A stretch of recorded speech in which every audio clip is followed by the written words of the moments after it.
Well, Governor Huckabee, thanks so much for joining us, and congratulations on your new book. Thank you very much. Well, you're going to kick off the book tour later this month in Iowa, and you continue polling at or near the top among Republicans.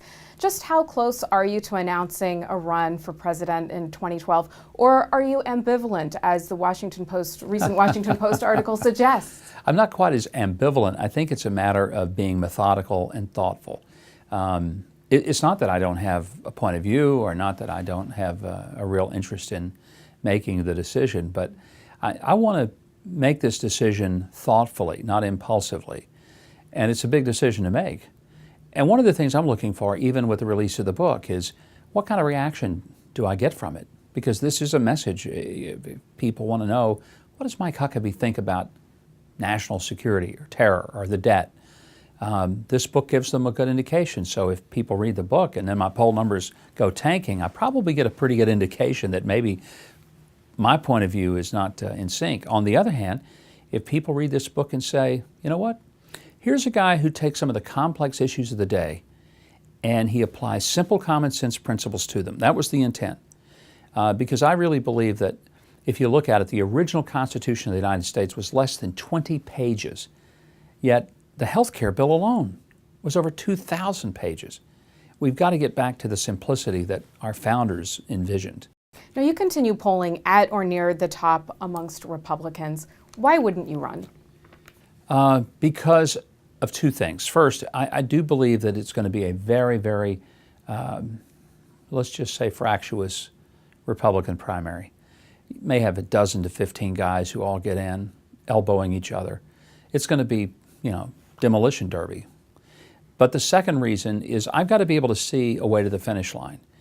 Running for president, if it were all about how can we get that guy in Michigan a job, what can we do to really secure our borders and for the first time control our borders, how can we deal with the spreading unrest in the Middle East, if those were the issues that I knew I would be focused on to run for president, I'd probably be out there making the announcement today.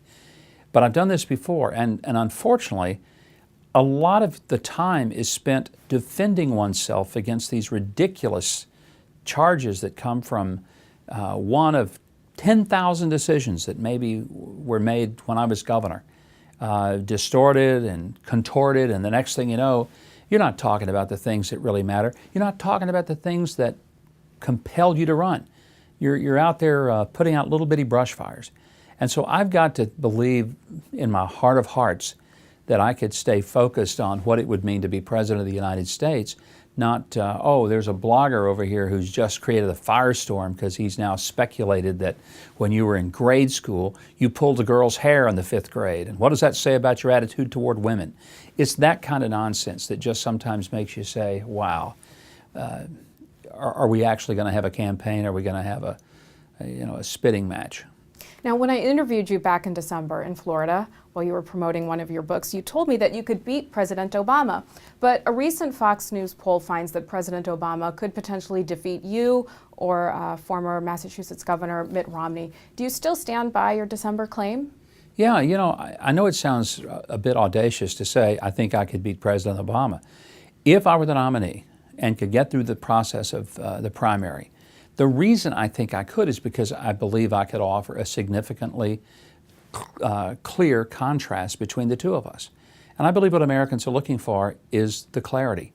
And it's one reason that even the message of the book, A Simple Government, is what I think is resonating right now with people, is that people want to understand, what do you stand for? Can you capsulize it for me? Don't give me 3,000 pages. Give me 3 clear statements.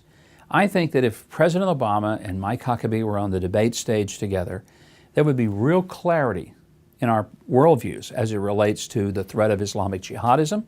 I think it would be very clear how we differ on border security. I think there would be very much a clarity on how we think the tax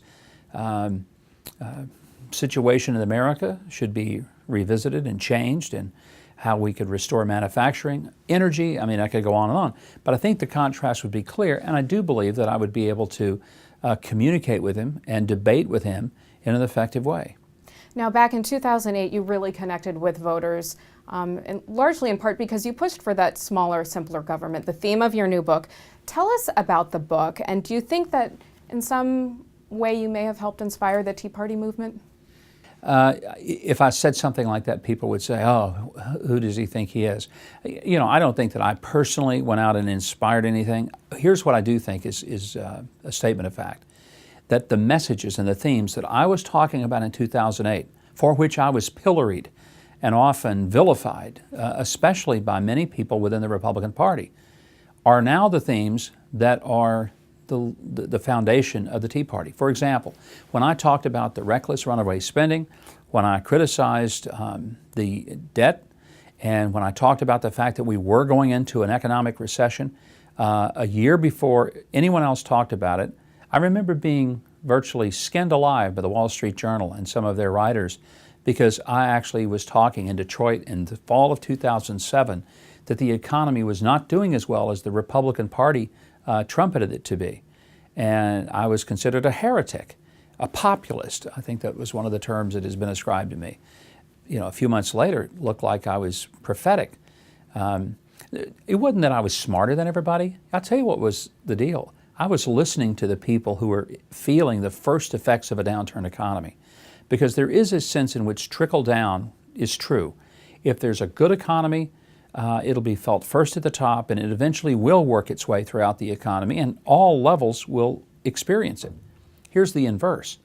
When the economy starts to go bad, the first people to feel it are the ones at the bottom, not the top. And it takes a while for it to work itself to the boardroom or the corner office.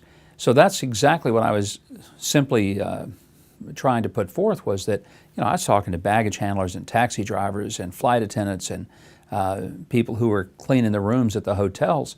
And what I was hearing was that they were working harder, they had less disposable income, their education, their fuel costs, their food costs were higher than they had been a year before. And if you started just putting it all together, you realize the economy is really in trouble. Let's get back to the book. Okay. What surprises are readers going to find? I think one surprise they're going to hear is that I'm not personally going after President Obama. I take on his policies, but in the very opening chapter, I talk about the fact, let's get away from all this stuff about was he born here? Is he a citizen? And what's his religion? Let's talk about his policies, because that's really what matters. And I think that may surprise some people, may anger some people who kind of like to get in all the extraneous things. I think they'll also be surprised at some of the depth of issues that I get into, particularly as it relates to things like national security, maybe energy policy. But I still try to do it in a way that is not beyond the understanding and scope of a layman. This book is not written for the elites or the scholarly. I think it might do them some good, but it's written so that it's so simple that a member of Congress could understand it. All right. Again, the book is A Simple Government, available on Amazon.com and bookstores everywhere. It is a fantastic read. Governor Mike Huckabee, thanks so much for joining us. Thank you, Kathleen.